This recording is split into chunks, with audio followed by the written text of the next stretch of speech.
lines did blur and she became a sex doll. Don't give up hope. Sometimes that's all you got.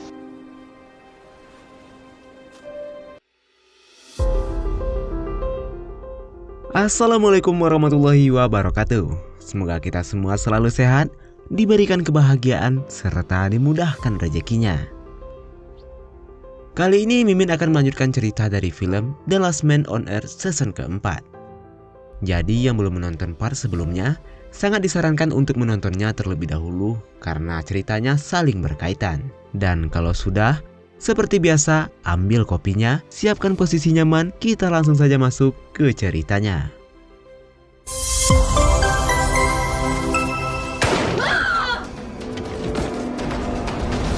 Jadi di video sebelumnya, Phil dan teman-temannya dikejutkan oleh Pamela yang tiba-tiba menyelamatkan mereka. Lalu Pamela memperkenalkan dirinya. Dia juga memperkenalkan kekasih barunya yang bernama Roy. Tapi saat itu, tiba-tiba saja Bron sempat bangun dan kemudian menembak mati Roy. She's a nice ship. Can't wait to take her out for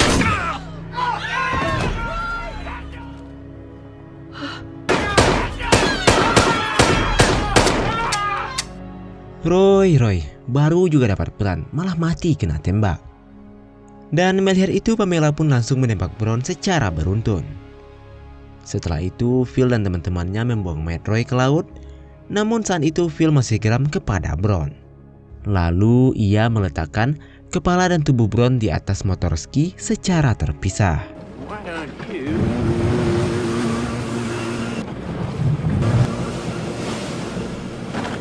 Setelah Pamela bergabung, secara bertahap ia mulai mengganggu ketenangan mereka dengan membuang-buang persediaan makanan. Ia juga menggunakan satu-satunya kamar di kapal pesiar itu untuk dirinya sendiri. Bahkan, ia selalu mencari perhatian dan berusaha menggoda Phil. Sementara itu, Gail dan Melissa sedang mengemudikan perahu dalam keadaan mabuk. Karena mabuk, Gail dan Erika sampai lupa menjatuhkan jangkar kapal. Alhasil kapal mereka pun terbawa arus, sampai pada akhirnya mereka pun hanyut ke tengah lautan. Pada keesokan harinya mereka mulai panik karena pada saat itu persediaan makanan mereka telah menipis.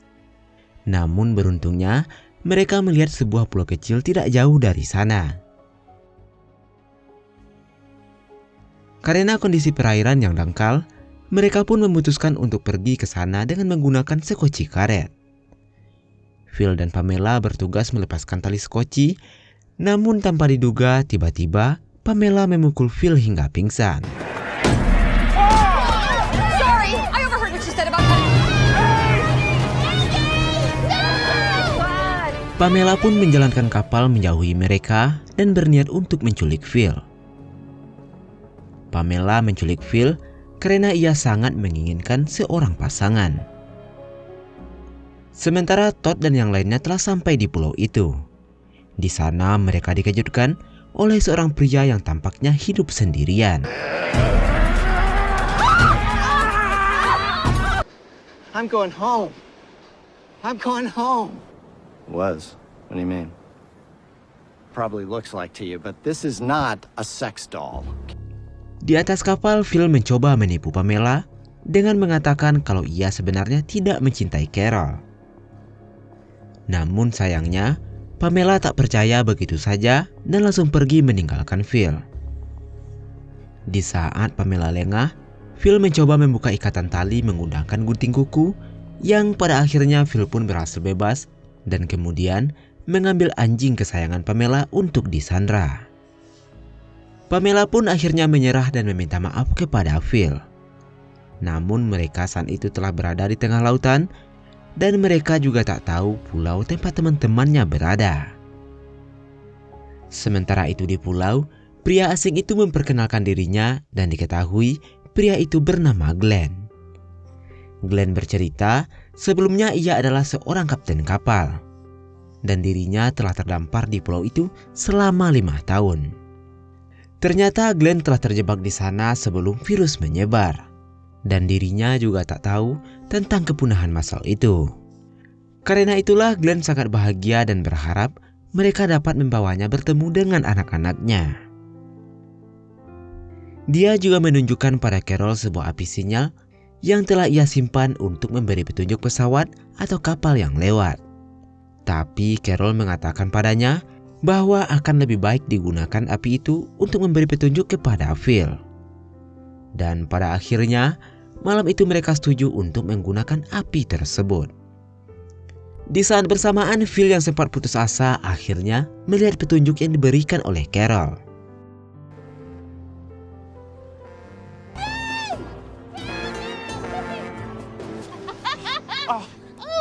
Phil dan teman-temannya pun bersatu kembali, namun saat itu tampaknya mereka sangat marah pada Pamela. Pamela kemudian meminta maaf atas perbuatannya, tapi mereka tak memperdulikannya. Melihat Pamela, Glenn pun merasa iba. Glenn pun meminta mereka untuk memberikan kesempatan kedua pada Pamela. Singkat cerita, mereka pun melanjutkan perjalanan menuju Meksiko. Pamela juga selalu berusaha untuk mengambil hati mereka. Namun tampaknya teman-teman Phil masih membencinya. Berbeda dengan Glenn yang merasa jatuh cinta pada Pamela, dan pada akhirnya mereka memutuskan untuk pacaran. Setelah beberapa hari melakukan perjalanan, akhirnya mereka menemukan tanda-tanda adanya sebuah daratan. Namun saat itu mereka melihat bahwa semua daerah pesisir pantai telah dipenuhi oleh jasad para penduduk. Melihat itu, Glenn pun sangat terkejut dan bertanya-tanya apa yang sebenarnya telah terjadi. Mereka pun memberitahu Glenn situasi yang sebenarnya. Mendengar itu, Glenn pun langsung sedih dan kemudian pergi menyendiri. Lalu mereka memutuskan untuk menetap di sana. Di sana mereka menemukan sebuah tempat yang mewah dan kemudian mereka memilih untuk menempatinya. Phil dan Carol juga menemukan sebuah klinik dan berencana untuk merenovasinya untuk menyambut kelahiran anak mereka. Dalam kilas balik 3 tahun yang lalu, ternyata rumah itu adalah rumah bekas mafia Meksiko yang bernama Eguela. Saat itu Eguela sedang melakukan misi untuk mencari anak buahnya yang telah mengkhianatinya. Eguela sendiri adalah bos yang sangat kejam. Ia membunuh anak buahnya sendiri ketika salah satu dari mereka tak bisa menyelesaikan permainan Rubik.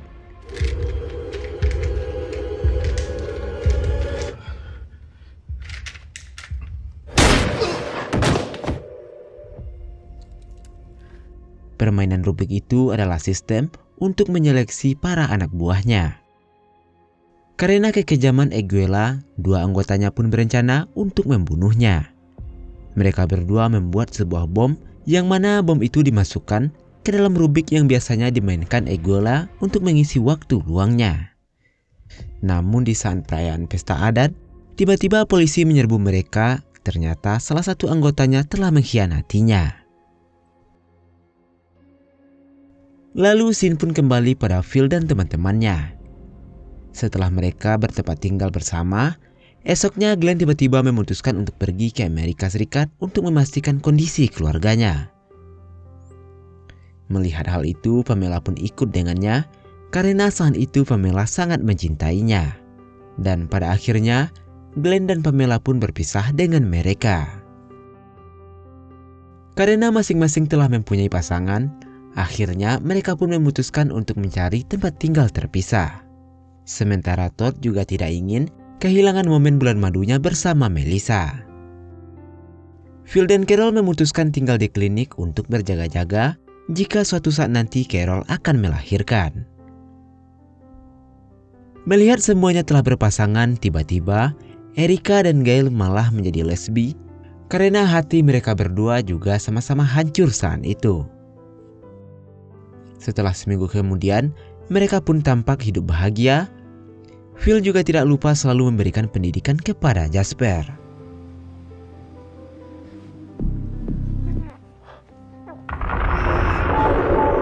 Suatu hari Phil dan Carol dikejutkan dengan kelahiran bayinya. Carol mengatakan bahwa ia tidak merasakan sakit sedikit pun pasca ia melahirkan. Karena khawatir dengan kondisi Carol, Phil pun langsung membawanya pada Gail. Gail memeriksa kondisi rahim Carol yang ternyata masih ada bayi lagi yang belum lahir dan mereka mencoba berbagai cara agar Carol bisa melahirkan. Namun usaha mereka tak membuahkan hasil. Lalu Gail menyarankan untuk melakukan operasi sesar, tapi Phil menolaknya. Dan di saat mereka berdebat, akhirnya Carol tiba-tiba melahirkan dengan cara tak terduga. Carol pun melahirkan anak laki-laki, lalu mereka memberikan nama Mike untuk mengenang adik Phil. Sementara itu Gail tiba-tiba iri pada mereka yang telah hidup berpasangan. Gail pun memutuskan untuk menikah dengan Erica. Erica saat itu juga menerima Gail sebagai pasangannya karena ia membutuhkan pendamping untuk anaknya. Melihat Carol dan Erica yang sudah berkeluarga, akhirnya Todd dan Melissa diberikan tanggung jawab untuk merawat Jasper. Jasper saat itu juga sangat nakal, sampai-sampai Todd kewalahan karena membimbingnya. Todd mencoba lebih keras untuk menyikapi Jasper, namun sikapnya itu malah membuat Jasper ketakutan dan akhirnya ia pun kabur.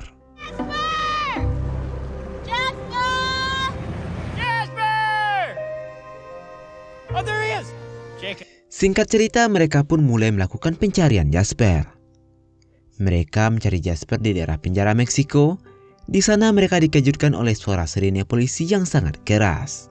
Lalu Phil dan Todd memutuskan untuk mengikuti sumber suara tersebut.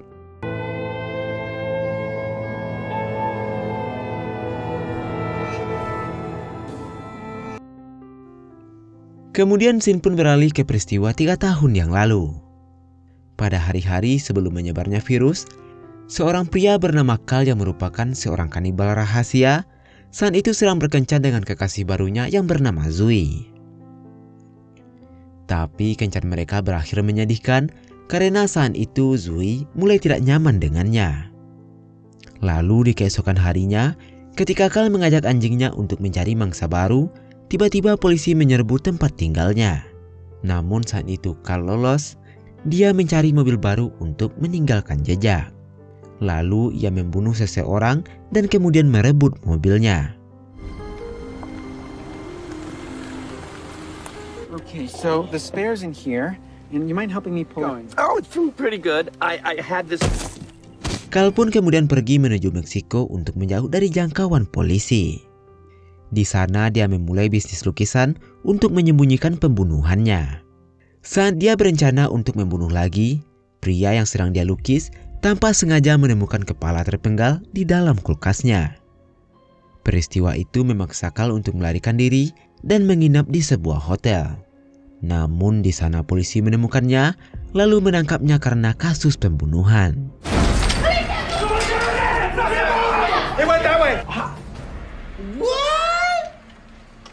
Di penjara Carl kembali melakukan aksinya. Namun saat itu, orang yang dia incar tiba-tiba jatuh sakit karena terinfeksi virus. Seiring berjalannya waktu, semua narapidana dan penjaga tiba-tiba tewas, semuanya telah terinfeksi oleh virus. Pada akhirnya di penjara itu hanya tinggal 2 orang saja yang masih hidup, yaitu Carl dan seorang penjaga yang bernama Martinez. Namun saat itu Carl malah membunuh Martinez dan kemudian mencoba kabur dari sana.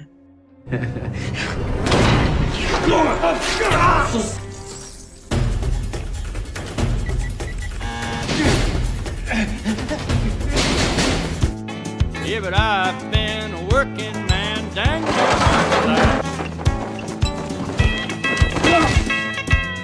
Tapi saat akan keluar, ternyata kunci penjara itu memakai kode sandi. Dan akhirnya Carl pun terperangkap di sana selama 2 tahun. Ia yang mulai putus asa, memutuskan untuk bunuh diri. Namun saat akan mengakhiri hidupnya, ia mendengar seseorang dan Carl membunyikan sirine kepolisian sampai akhirnya ia ditemukan oleh Phil dan Todd.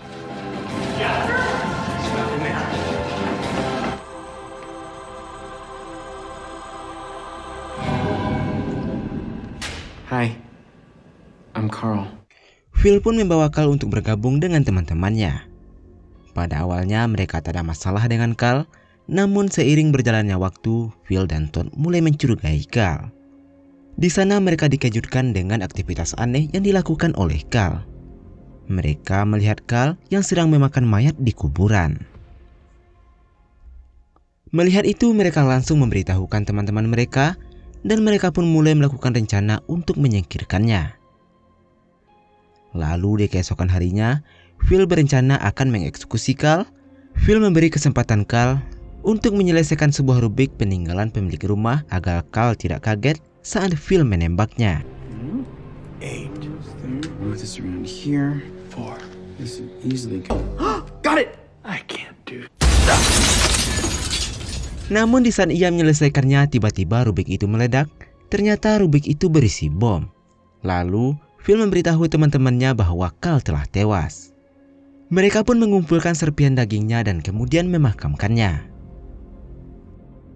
Setelah acara pemakaman selesai, Todd tiba-tiba merasa curiga dengan Melissa. Ia merasa bahwa Melissa sedang menyembunyikan sesuatu. Todd pun diam-diam membuntuti Melissa, yang ternyata Melissa tahu tentang keberadaan Jasper. Akhirnya Todd dan Melissa pun mulai berdebat. Kemudian Melissa menjelaskan bahwa Jasper hanya ingin sendirian di sana. Hal tersebut membuat Todd merasa dirinya tidak becus untuk menjadi seorang ayah, dan semenjak peristiwa itu Todd pun mulai mengasingkan diri. 7 bulan kemudian ternyata Carol hamil lagi. Wah, top tier juga nih si Phil. Lalu Phil kemudian menemui Todd dan mencoba untuk memotivasinya. Karena saking pengennya menjadi seorang ayah, Todd pun akhirnya bangkit. Di saat bersamaan, Erika juga kasihan dengan Todd. Lalu Erika menawarkan dirinya untuk dihamili oleh Todd. Namun setelah berminggu-minggu melakukan pembuahan, tampaknya Erika tak kunjung hamil. Sementara itu Jasper yang sedang hidup sendirian tiba-tiba dikejutkan oleh kehadiran orang misterius. Dan Carol juga merasakan hal-hal aneh di rumahnya. Sebagai suami yang baik, Phil pun mencoba menyelidiki hal-hal aneh itu, namun ia tak menemukan apa-apa. Keesokan harinya Phil tiba-tiba terbangun dengan kondisi rambut yang tiba-tiba tercukur setengah. Melihat model rambutnya, ia berasumsi bahwa adiknya Mike Miller masih hidup dan saat ini ia berada di sekitarnya. Phil juga menemukan potongan-potongan rambut yang akhirnya membawanya kepada Mike. Phil pun menjadi terharu karena melihat sang adik masih hidup. Pun bergabung kembali dengan mereka, ia menjelaskan bahwa sebenarnya dirinya tidak terkena virus saat itu. Ia batuk berdarah dikarenakan efek dari tekanan udara dari luar angkasa. Saat Phil menyengguk Mike dulu, ternyata Mike masih hidup. Ia juga menemukan surat-surat Phil yang akhirnya membawanya ke Meksiko. Selama ia hidup sendirian, ia mengembangkan sebuah alat termal. Alat termal itu bisa mendeteksi seseorang di suatu wilayah. Mike juga dikejutkan dengan reaksi alat termalnya, yang mana alat itu menunjukkan tanda-tanda kehidupan di area Tapagula. Mike sebenarnya juga iri dengan Phil yang saat itu sudah mempunyai keluarga. Mike juga berambisi untuk mencari orang lainnya yang masih hidup. Hal itu juga memberikan peluang untuk membangun keluarganya sendiri. Sebelum berpamitan, Mike melakukan pencukuran rambut Phil guna untuk menghormati kakaknya. Namun saat itu, Phil tidak membiarkan Mike untuk pergi sendirian, dan pada akhirnya mereka memutuskan untuk berangkat ke Tapagula bersama. Di sisi lain, Erika dan Todd mencoba merenovasi rumah untuk masa depan anak-anaknya. Namun saat itu, Todd tiba-tiba menemukan mayat di balik retakan tembok. Bahkan Todd menemukan tumpukan senjata, kokain, dan jutaan dolar dalam berbagai mata uang. Mereka kemudian memutuskan untuk mencari sisa-sisa peninggalan rumah itu dan menemukan lebih banyak bahaya yang tersembunyi. Salah satunya, bom yang dimuat di piano akhirnya meledak. Sementara itu, Phil dan Mike melakukan perjalanan untuk menemukan sinyal misterius itu. Mereka menemukan pohon jeruk ditambah dengan kawanan kambing. Hal itu memperkuat bahwa di sana ada orang lain yang masih hidup. Namun saat mereka sampai di lokasi itu, yang terlihat hanyalah hamparan tanah kosong. Mereka pun memutuskan untuk kembali ke rumah. Namun sesampainya di rumah, mereka melihat bahwa teman-teman akan melakukan peledakan rumah. Mereka sengaja melakukan itu karena banyaknya benda-benda berbahaya di rumah itu. Di saat bersamaan, kambing yang dibawanya tiba-tiba mendekat dan akhirnya kambing itu pun tewas. Sementara itu di Tapagula, di sana manusia tiba-tiba keluar dari lubang bawah tanah dan bergerak menuju pusat kota. Setelah meledakkan rumah itu, mereka memutuskan untuk pindah ke Tapagula, mengingat banyaknya persediaan makanan di sana. Esok harinya, Mike memutuskan untuk mencari jati dirinya, di mana ia berharap akan menemukan pasangan di luar sana. Phil pun juga merasa nyaman tinggal di Tapagula dan memutuskan untuk menetap di sana. Namun saat itu, mereka tiba-tiba dikejutkan oleh ratusan orang yang sedang berjajar menatap mereka. Lalu, film pun selesai. Jadi seperti yang dikatakan oleh Brown sebelumnya, bahwa pemerintah telah menyeleksi manusia yang tidak terinfeksi dan menempatkan mereka di bunker bawah tanah. Kini mereka bisa kembali menghirup udara bebas dan memulai kembali peradaban yang baru. Dan sekian video kali ini, semoga terhibur, ambil baiknya dan tinggalkan yang buruknya. Menurutmu, apa pesan moral yang kamu dapat dari film ini? Silahkan tuliskan di kolom komentar. Akhir kata Mimin ucapkan terima kasih. Jaga terus kesehatanmu. Sampai jumpa di video selanjutnya. Dan wassalamualaikum warahmatullahi wabarakatuh.